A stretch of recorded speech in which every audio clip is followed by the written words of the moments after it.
All right. Good morning, everybody. I've got 11 a.m. now turning into 11:01. So let's go ahead and kick things off. We once again appreciate you all. I'm Austin Curtis from Synetic Technologies, handling business development partnerships.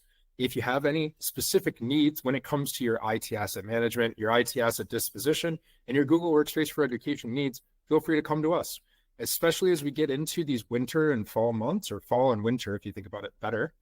We really understand, hey, you might have some ghosts in your closet related to some of those IT assets. They're collecting dust, they have data on them, you want to get them out.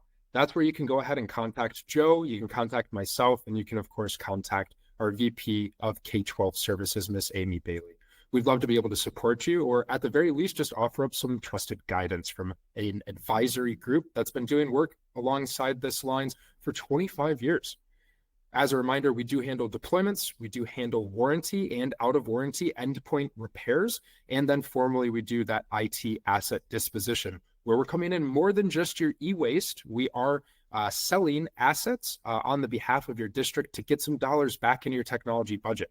Over 56% of the assets that come inside of our door are able to be remarketed. So we truly make every asset count.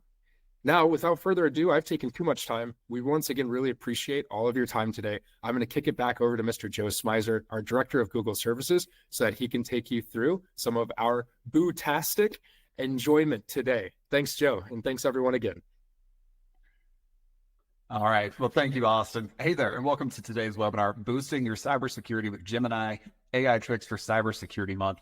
My name is Joe Smizer, and I'm the Director of Google Services here at Synetic, and I'm really excited to share with you some ways that we can leverage Gemini to improve our cybersecurity posture and better defend our students, our staff, and our institutions.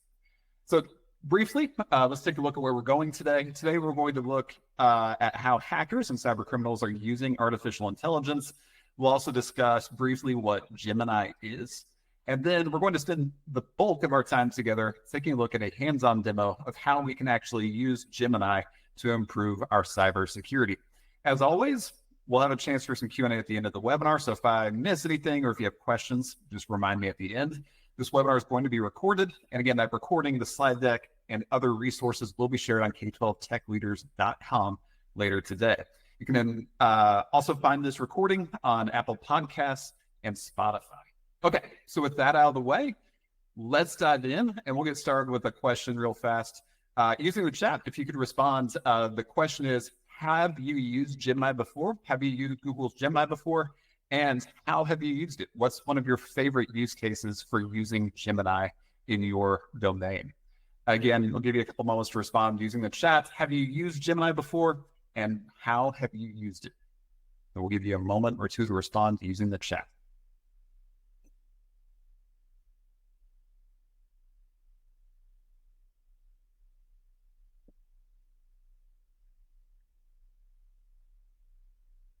I tell you what, in the interest of time, I am going to move on with a couple slides, and we'll come back and take a look at your responses here. But again, if you've used it, let us know using the chat. If you haven't used it, let us know. Or if you have a favorite use case, let us know. While you're doing that, I want to talk briefly about some cyber threats and artificial intelligence. So we've discussed this in previous webinars, but schools have become the #1 target for cyber criminals with some really severe consequences. Ransomware attacks are crippling K-12 schools around the country, with recovery costs ranging from $100,000 to over $1 million. Also, over the past 18 months, there have been over 400 reported data breaches in K-12 schools, with an 80% increase in those attacks targeting student information systems. Phishing attacks are also on the rise, with a 30% increase in attempts trying to deceive accounting or HR, trying to reroute direct deposit and other payroll information.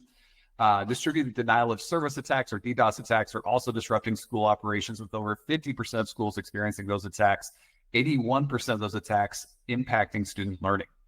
These statistics paint a clear picture. Schools are facing a growing cyber threat, and proactive measures are crucial to protect institutions and students. Cybersecurity is facing a dangerous shift as hackers increasingly exploit AI for malicious purposes. While attacks like phishing were once easier to spot due to language inconsistencies or grammar or spelling or syntax, AI now empowers hackers to craft incredibly convincing emails, documents, and even videos.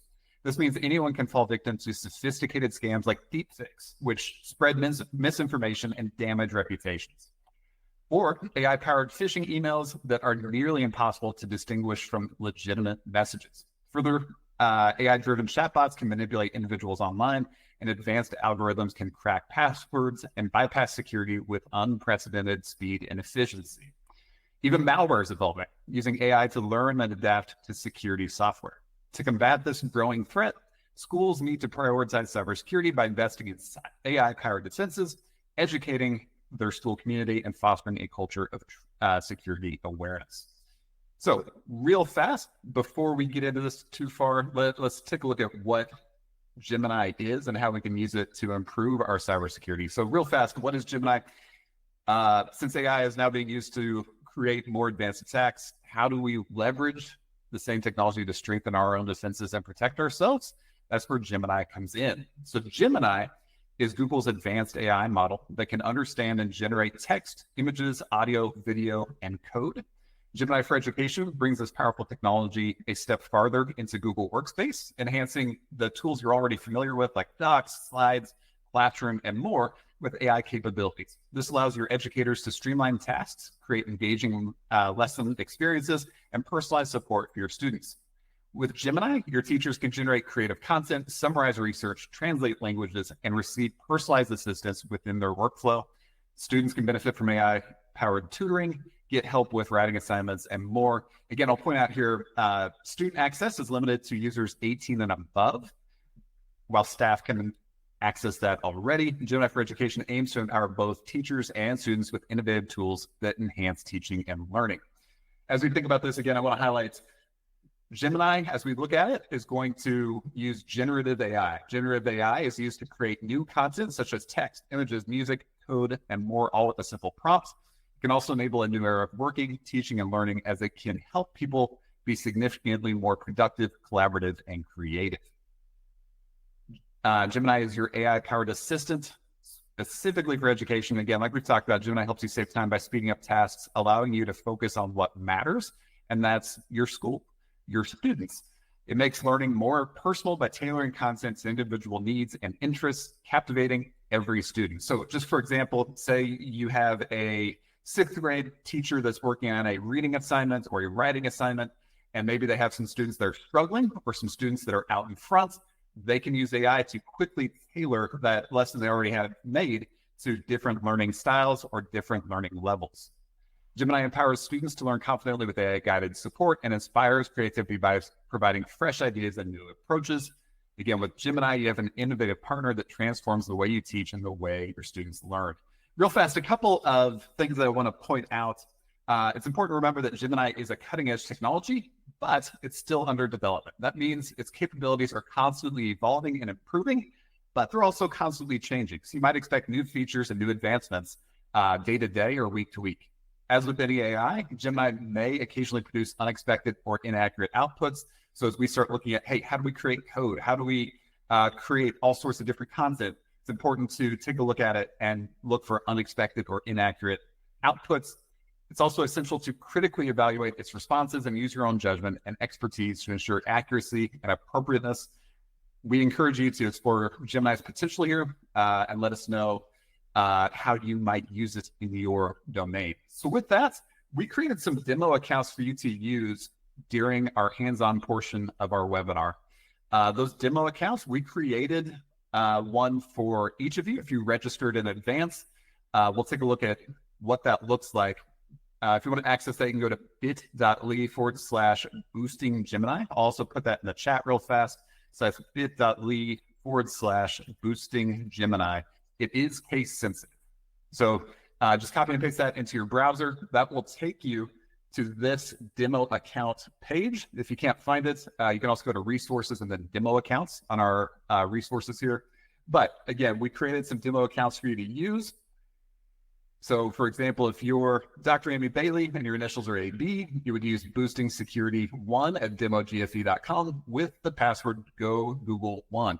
So all you have to do is go to google.com or gemini.google.com and sign in with these demo accounts. And again, that is posted in the chat there. A couple things to point out here. These demo accounts expire at 10 today. So you have all day to explore these. If you want another demo, just reach out to us. We'd be happy to set that up. Additionally, if your initials are not on the list, that's fine. Just drop down. We have some extra demo accounts down at the bottom, boosting cybersecurity 27 through 35 down at the bottom. I'm also going to pin this at the top of our chat. That way we have it. And again, that's bit.ly/boosting Gemini. Again, we're going to go through some use cases with how you can use Gemini to bolster your cybersecurity during our time together, the rest of our time together. If you want to follow along on the screen, great. If you want to follow along hands-on, that's why we set up these demo accounts for you. Okay, let me slide back. And with that, we'll dive into the hands-on portion of this. How do we use Gemini to improve cybersecurity in our organization? And so we'll get started investigating some phishing emails. How do we use this to investigate phishing emails? And there are a couple different ways that we can do this. The first way, hey, we have an email. Let's take a look at the message headers and see if they look suspicious. And so what I'm going to do for starters is I'm going to sign into Gemini. Again, going to gemini.google.com and then signing in with that demo account that I gave you. I'm also going to access the sample headers for this by just going up to resources and dropping down to email header. And so I've got this sample email header. I'm going to copy all this, and I'm just going to go into Gemini. I'm going to say chat with Gemini. I'll say use it, agreeing to the terms and conditions. And from here, I'm going to say, hey, does this email look like phishing? Phishing based on its message header. And so I'll just put in a colon, paste it in, and Gemini is going to review, looking for potential threat inside the message header. And so just looking at this, it's able to see quickly, hey, this email has several red flags that suggest it could be a phishing attempt. And it highlights, hey, mismatched sender addresses, suspicious subject line, unrelated domain names, generic greetings, and more. And so again, with this, we have this warning telling us, hey, this looks like it might be a suspicious email. The two examples I'm giving you are obvious examples of phishing. Obviously, if you have one that you're not as sure about, it might not be as conclusive as this, but we'll go back and let's take a look at one more example real fast. And that second example is, hey, how do we take a look at email content? Does this email content look like it might be related to phishing? And so we'll do the same thing. I'm going to go up to resources. I've got an email that I want to check. If there's one that's in your inbox, you can do the exact same thing. In this case, I've got an email from somebody pretending to be Costco. And so I'm just going to highlight this. This is the content of the email that I received. And I'm going to come back and I'll say, hey, based on the content, does this email look like phishing? And so I'll put in the content of it. And again, Gemini is going to come back and give us a response. And again, it tells us, hey, this email is highly likely to be a phishing attempt because we see urgent and alarmist language. Most phishing campaigns try to leverage, hey, you need to do this ASAP. And then they put in a suspicious link as well. We can also see it's asking for credit card details, and it has unprofessional formatting and grammar. So we can see at a quick glance, all right, this is a phishing email. Okay, so with that, let's dive into some more advanced ways that we can use Gemini. So my next use case, we're going to go into Docs. We're going to see how Gemini for Workspace can create content for us in just a couple of prompts or commands. And so I'm inside of my demo account. I can go up to the Google App Launcher or the grid launcher on the top right corner and select Docs. I can also go to docs.google.com, whatever's easiest for you. But I have this tab open and I get the prompt, hey, collaborate with Gemini in Docs. And I have it. And so I can see over here, how can I help you today? I can use this to create an outline, to brainstorm a list of ideas or more. What I'm going to do here is, hey, I want this to create a tabletop exercise for my school district. We're worried about cybersecurity.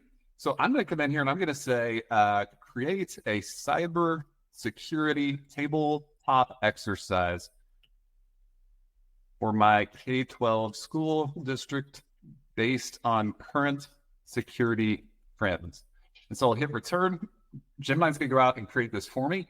What I think is really exciting about this is it's going to create content for me, and it's also going to look out to current trends in cybersecurity so that this tabletop exercise reflects what's going on in the real world. And so we'll give this a few moments to run. I can see that it created this for me. All I have to do is I can scroll to the bottom and insert it with the icon here. I can also copy, or maybe I want a different tabletop exercise. I can hit the retry button, but I'm just going to hit insert. And so now in just a couple seconds, I can see a tabletop exercise that I can walk through to prepare for a cyber incident in my domain. So in this case, it created a scenario: a sophisticated ransomware attack has impacted the school's network, encrypting critical student and staff data, as well as disrupting online learning platforms and communication. We can see the objectives of the learning experience here. We can also see the participants. It recommends bringing in the superintendent, the IT director, and the technology staff, maybe a school principal, teachers, school board members if needed, as well as our chief legal counsel, and maybe we want to bring in law enforcement personnel or our communications director as well. So walking through this is going to go to a step-by-step guide on how to use this, as well as walking through, okay, what do we do in this incident? All right. So that's how we can use this to create a cybersecurity tabletop exercise. I'm going to keep going. Again, I'm going to try to get through as many of these use cases and examples as I can. Feel free to explore this on your own as well. Our next prompt here that I want to review is, how do we use this to review suspicious activity? How do we use Gemini to review suspicious activity? And so I've got a couple different logs that I'm going to use from my own domain. If you want to use your own, you can follow along to do that. So what I'm going to do for starters is, hey, I want to analyze recent logins. I want to analyze recent logins. So I'm going to go into Gemini, and I'm going to start a new chat specific to this login conversation here. I'm going to say, analyze these recent logins. And from there, I can go in and add files. I can upload a picture, I can upload images, or I can add content directly from Google Drive. So maybe I want to create an acceptable use policy or update my AUP. I can link in my existing AUP from Google Docs if I want to use that. I'm going to say upload files. It's going to open. I'm going to select webinar, and I'm going to select my data. These are logins from my Google Workspace domain in this case. And so I'm just going to say analyze these recent logins. That's going to take a moment to upload the data and analyze the content. As we can see, it's going to give us some updates along the way where it's writing code, it's drafting the response, it's going through and seeing everything that's out there. And so we'll give it a moment to do that. And so it's starting by organizing the data that's inside of this prompt. And then from there, it recognizes, hey, this is login data. Let's see if we can't compute the number of logins per day, and we can arrange that in a graph. And so we'll wait for that to come through. And now we can see at a quick glance, all right, number of logins per day inside of our Google domain.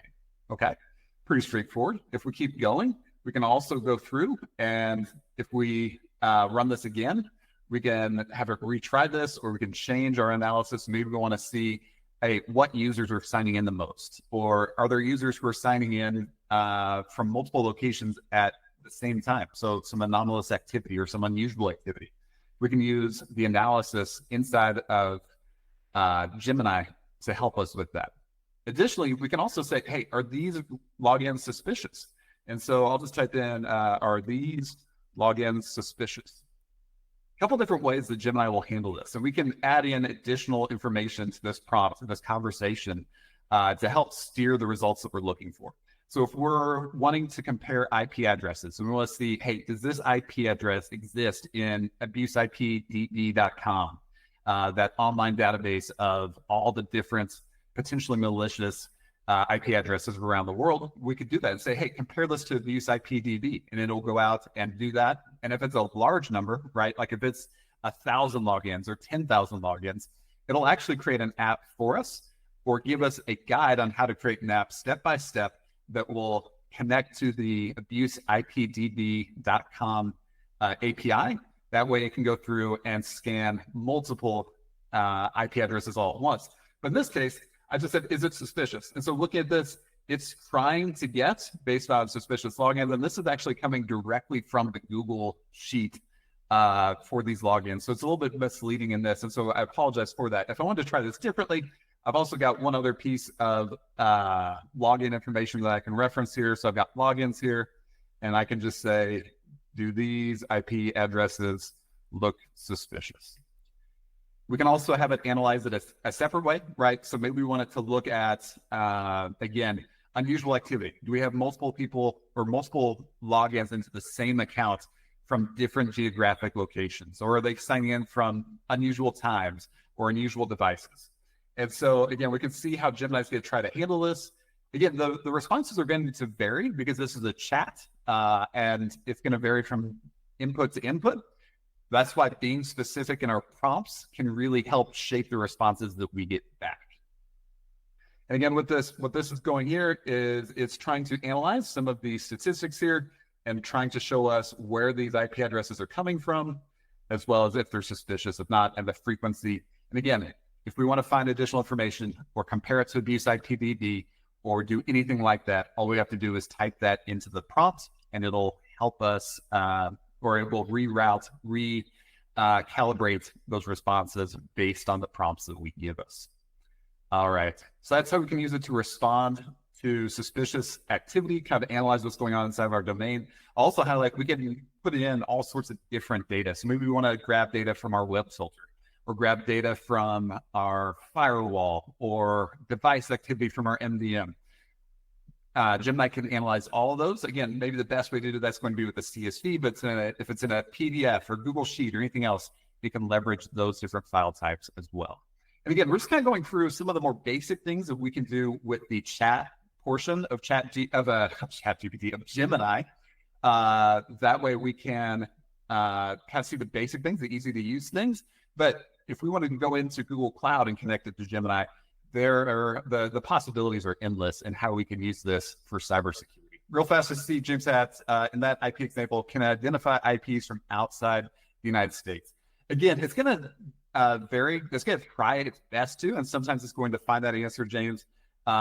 Sometimes it's not. If it's unable to, that's where it's going to tie in other information like abuseipdb.com. And so we'll just try it here on the fly. Are these logins from inside the United States? That's a great question, James. And so we'll give it a second to try to find that information.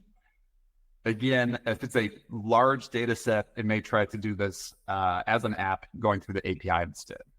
We'll give it a second to respond. There we go. So it's trying to identify the countries corresponding to the IP addresses and then calculate that by the United States. And again, because the last prompt before this was looking at a bar chart, it's trying to look at the data and refer it back to the bar chart instead of, unique IPs. But again, you can kind of see the power that this encounters, or that this provides. Okay, I'm going to move on to our next one. So let's say we are new to our district, or maybe our district hasn't paid enough attention to cybersecurity as it should. Before joining Synetic, I worked for a school district, and I worked as a cybersecurity analyst. I was the first cybersecurity analyst that the district had ever had. They had never considered security. The fact that they hadn't been hit with ransomware was only by sheer luck. And so, maybe we're new to that role and we want to create a cybersecurity playbook. I'm going to get rid of this and we'll try a new prompt here. And so what I'm going to do, I'm going to come up and say, help me write. And so I'm going to say, create a cybersecurity playbook for my K-12 school district. I'll hit create, and we'll give it some time to run.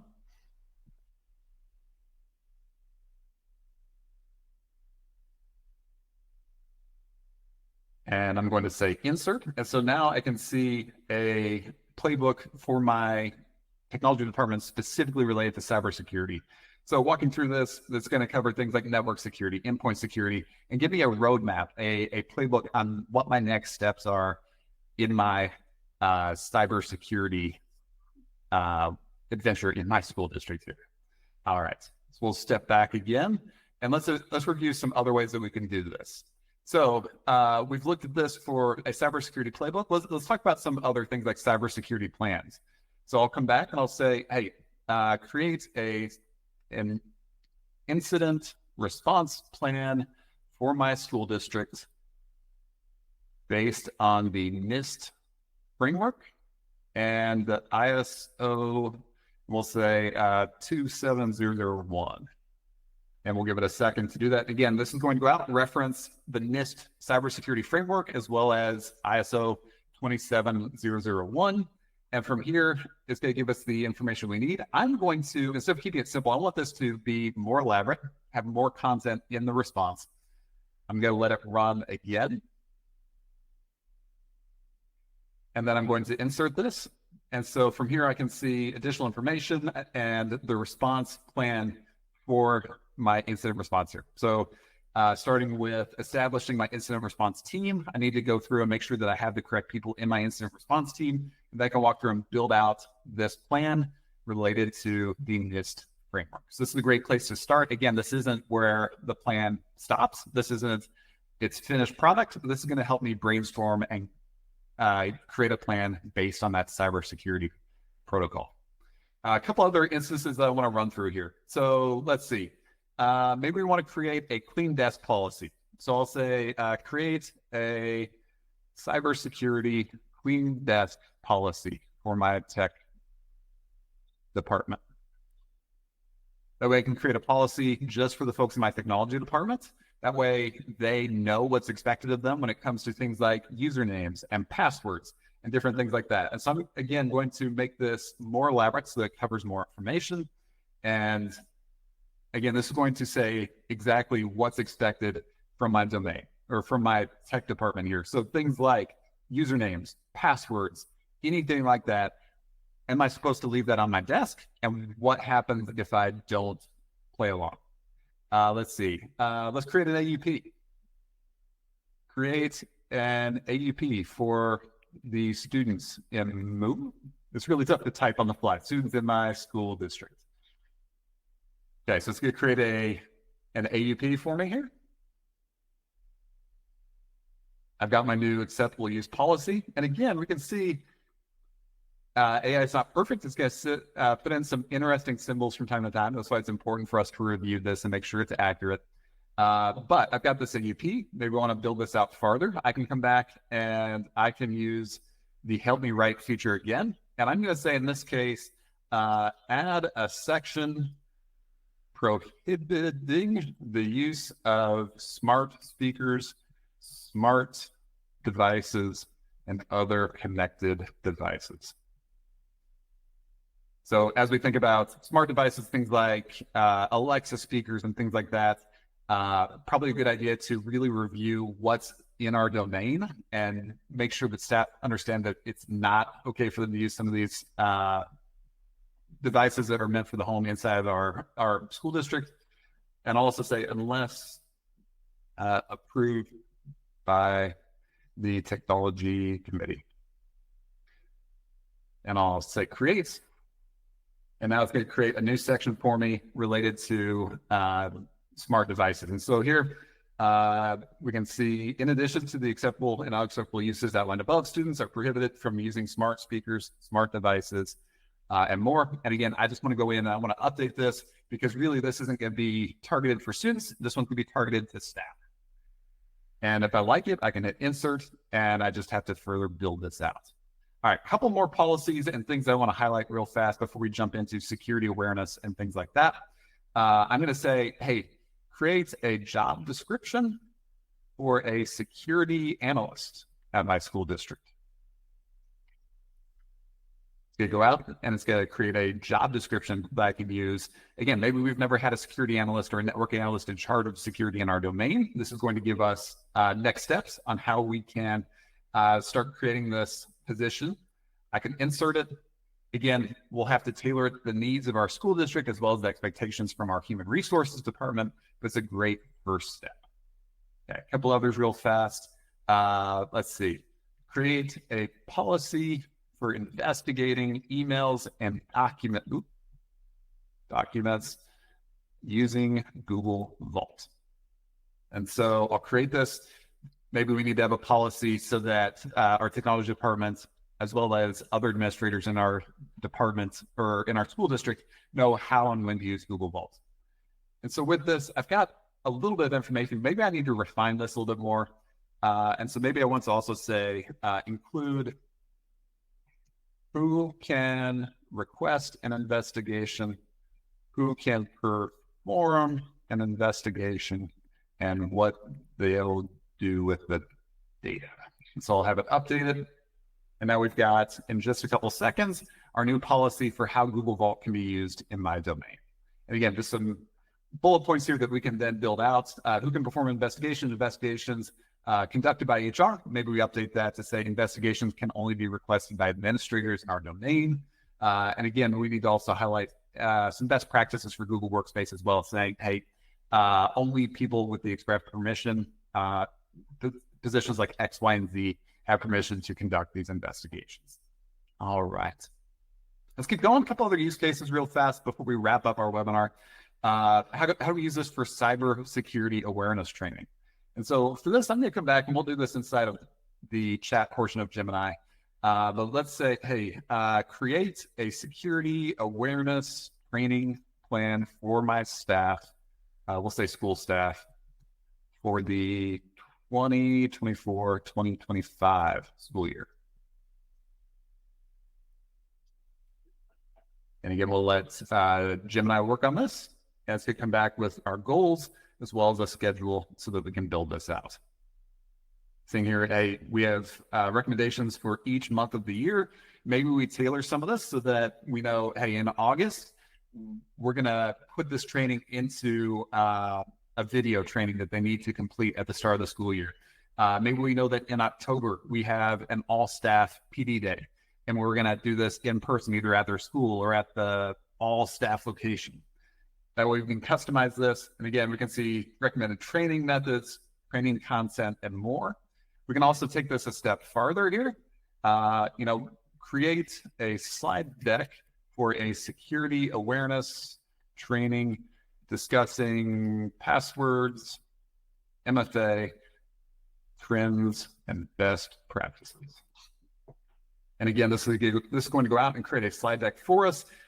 This isn't going to actually create the slide in Google Slides for us, but it's going to give us each slide along the way, giving us step-by-step instructions. Hey, this is what we recommend. This would be a good title. These are things that you could do or expectations you can set during the training session.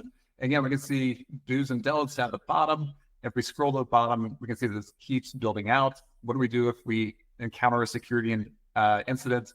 Key takeaways, things to remember. We can also use this to create images, right? So hey, maybe we're doing this over Halloween.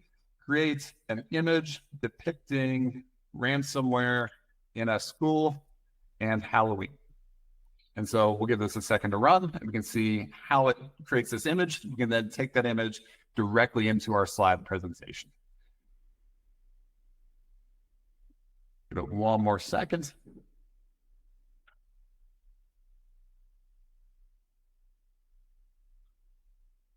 All right. Nothing like watching it load. We'll give it another moment. There we go. So now we've got our ransomware image. Perfect for the school, perfect for Halloween. And we can see we've got the classroom, we've got the device with ransomware, and we've got some Halloween and cobwebs and bats around the classroom. All right. Our last use case here that I want to demonstrate real fast. So Google's making some changes next year when it comes to those additional services inside Google Workspace, where we need to have permission for students to access these additional services, things like YouTube and Maps and all sorts of other things. And so I'm going to say, hey, create a parental permission slip for all of the additional services in Google Workspace that require approval. And so I've created this. What this is going to do is it's going to go out and see what additional services inside of Google Workspace for Education require additional approval. And then it's going to create this parental slip for me that I can put inside of our student information system, or we can send home with students. Right now it's in the chat. What I can do is I can take this into Google Docs just by going into share and export down at the bottom here and select export to docs. We'll give it a moment. It created our new doc. And now I've got this ready to go all in just a couple seconds. Again, we need to, one, proofread this to make sure it's ready to go. And then we also need to run this by our chief legal counsel or somebody like that, because this is a great first step. but this is by no means a legal document, so we need to make sure that everything was set up correctly. But this is, again, a great first step towards that new permission slip. All right. Again, like I've talked about, lots and lots of other use cases out there. Again, these are some of the more easy to use, right out of the box things that we can do with Gemini to improve our cybersecurity. If we want to be more advanced, we can go into Google Cloud and create apps, create chatbots, create different things to help us analyze content, analyze logins using BigQuery and other tools inside of Google Cloud. Lots of cool things we can do with Gemini to help improve our cybersecurity. All right, so I'm going to turn this back over to you and give you a chance for some Q&A. What questions do you have about Gemini? What questions do you have about cybersecurity, and how do we use Gemini to help with that? While you respond, I'm going to look back at the chat. Let's see, a few people have responded. So basic troubleshooting and navigating the Google Admin Console. I'll highlight, you can also use this to create commands for you inside of GAM. So maybe you're not familiar with GAM or Google Apps Manager. That's that free open source command line tool you can use to interact with Google Workspace. You can have Gemini create GAM commands for you. Again, sometimes they work, sometimes they don't work, but it's a good first step there. Let's see, a few others I've used it for analyzing data, super helpful for queries and forecasting models. Yeah. Played with it briefly, didn't want to get attached emotionally. It's a great response. Again, it is a paid service, but at the same time, maybe it's something that can really, really serve a few people in your domain. You don't need to buy it for every single student or every single staff person, but maybe it makes sense for your tech director or your superintendent or your director of communications or a principal, somebody like that. Gemini can really help you. All right, I don't see any other questions at this time. I'd like to encourage you to sign up for our next webinar. We have our monthly webinar, the K-12 Admin Connect, next Wednesday at 11 o'clock, where we'll take a look at all the new features, all the new changes in Google Workspace for Education, as well as Gemini for Education that were made in the month of October. So I'd encourage you to sign up for that. You can sign up at k12techleaders.com. And with that, I can't thank you enough for taking time away from your busy schedule to join us. I hope this was helpful. If there's ever anything we can do to support you or your school, please don't hesitate to reach out. We would love to help you however we can. Again, be that with your devices, your IT assets, your Google Workspace licenses or support, anything you need, we're here to help. Again, I hope you have a great afternoon and a happy Halloween.